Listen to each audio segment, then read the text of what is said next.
Hello friends, நாம் இன்றைக்கி வெண்டைக்காய் துவையல் பார்க்க போகிறோங்க. சீக்கிரமாக செஞ்சு அது சாதத்தோடவும் தோசையோடு சாப்பிடும்போது ரொம்பவே நல்லா இருக்குங்க. இது நம்ம அது செய்கிறதுக்கு ஃபஸ்ட்டு நாம் வெண்டைக்காயை அலசிட்டு நாம் எண்ணெயே இல்லாமல் ஒரு பாத்திரத்தில் நல்லா போட்டு வதக்கிக்கலாம். நான் தோசைக்கல் இரும்பு கடாயில் போட்டு நல்லா வதக்கிறேங்க. அப்போ சீக்கிரமாக வதங்கணுன்றதுக்காக ஃபஸ்ட்டு வெண்டைக்காய் நல்லா வதக்கிக்கலாம். இந்த பாருங்க ஃப்ரெண்ட்ஸ், இந்த ஸ்டேஜில் நாம் ஸ்டவ்வை ஆஃப் பண்ணிடலாம். வதங்கினது போதுங்க ஃப்ரெண்ட்ஸ். இப்போ பாருங்கள், நாம் இஞ்சி பூண்டு 2 தக்காளி 1 வெங்காயம், நம்ம காரத்துக்கு பச்சை மிளகாய் போடுறோம். வதக்கிய வெண்டைக்காய் இது நம்ம ஜாரில் நைஸாக அரைச்சின்னு வந்துடலாம். பச்சையாகவே வெங்காயம் தக்காளியை நம்ம பச்சையாக தான் போட போகிறோம். நைஸாக அரைச்சி வந்துடலாம் ஃப்ரெண்ட்ஸ். பாருங்கள் ஃப்ரெண்ட்ஸ், இந்த அளவுக்கு குறைன்னு அரைச்சிக்கலாம். குறைன்னு அரைச்சா ரொம்ப நல்லா இருக்கும். இப்போ இது எண்ணெய் ஊற்றி நல்லாவே சுருள தாளித்து எடுத்துக்கலாம் ஃப்ரெண்ட்ஸ்.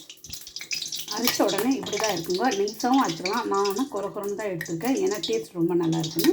காஞ்ச மிளகாவும் போட்டு செய்யலாம். நான் காஞ்ச மிளகாய் விட பச்சை மிளகாய் டேஸ்ட் ரொம்பவே நல்லாயிருக்கு ஃப்ரெண்ட்ஸ். அதனால் நான் பச்சை மிளகாய் எடுத்துக்கிறேன்.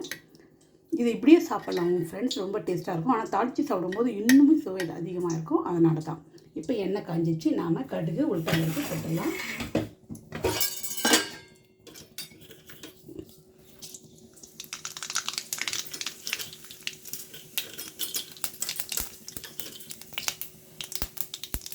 பொரிஞ்ச உடனே கடலைப்பருப்பு உளுத்தம்பருப்பு போட்டுடலாம்.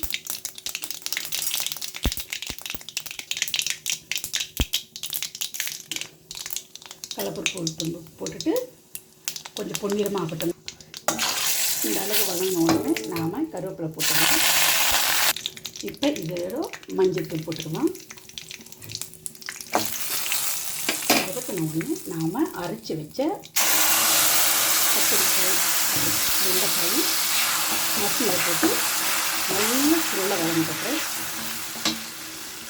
இது திக்கான வளர்க்கணும். ஐயில் வச்சு தழுவி கொடுங்க. தேவையான உப்பும் போட்டு நம்ம அரைச்சிருக்கோம். பத்தலைன்னா இந்த ஸ்டேஜில் நம்ம தூள் உப்பு போட்டுடலாம்.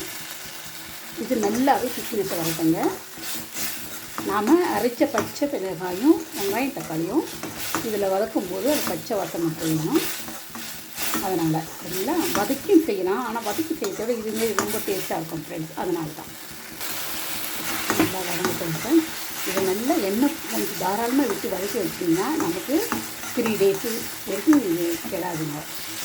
ஆனால் அந்த அளவுக்குலாம் நம்ம வைக்க மாட்டோம். இது டேஸ்ட்டாக இருக்கிறதால 2 நாள் ஒரே நாளில் காலியாகிடும் ஃப்ரெண்ட்ஸ். நான் ஒரு 50 கிராம் தான் வெண்டைக்காயை நான் போட்டிருக்கேன். 50 கிராம் இல்லைன்னா 100 கிராம் இருக்குங்க.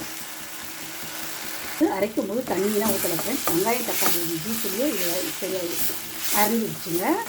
நம்ம ரொம்ப நெய்ஸாக அரைக்கிறத விட இதுமாரி அரைச்சா ரொம்ப நல்லாயிருக்கும். இது கூட ஒரு சிட்டு புளி போடுங்க ஃப்ரெண்ட்ஸ். நான் புளி போட்டிருக்கேன் ஃப்ரெண்ட்ஸ். இந்த ஸ்டேஜில் நாம் எடுத்துக்கலாம்.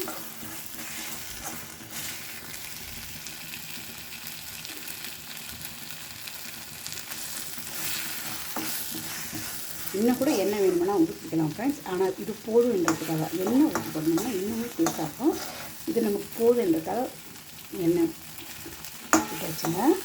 இந்த ஸ்டேஜில் நம்ம ஆஃப் பண்ணிவிட்டு சுட சாதத்தோடு மிக்ஸ் பண்ணி சாப்பிடும்போது ரொம்பவே சுவையாக இருக்கும் ஃப்ரெண்ட்ஸ். இது இங்கே பாருங்கள், ரெடி ஆகிடுச்சுங்க. நம்ம அதிகம் தண்ணி ஊற்றாமல் அரைச்சதால் நம்ம போட்ட அந்த உளுத்தம்பருப்பு கடலைப்பருப்பு வெந்திருக்காதுங்க. அதே கொஞ்சம் க்ரன்ச்சோடு தான் இருக்கும். அப்போது சாப்பிடும்போது ரைஸோடு சூப்பராக இருக்கும் ஃப்ரெண்ட்ஸ். இதுமாரி நீங்களும் ட்ரை பண்ணுங்கள் ஃப்ரெண்ட்ஸ். பாருங்கள் ஃப்ரெண்ட்ஸ், நம்ம சுட சாதத்தோடு இதை மிக்ஸ் பண்ணி சாப்பிடும்போது அவ்வளோ சுவையாக இருந்ததுங்க ஃப்ரெண்ட்ஸ். நீங்களும் இதை ட்ரை பண்ணி பாருங்கள். கொத்தரக்காய் ஃப்ரையோடு வெண்டைக்காய் துவையலோடு சாப்பிடும்போது ரொம்ப டேஸ்ட்டாக இருந்ததுங்க. நீங்களும் ட்ரை பண்ணுங்கள் ஃப்ரெண்ட்ஸ். ஓகே ஃப்ரெண்ட்ஸ், அடுத்த ரெசிப்பியில் பார்க்கலாம். Bye friends.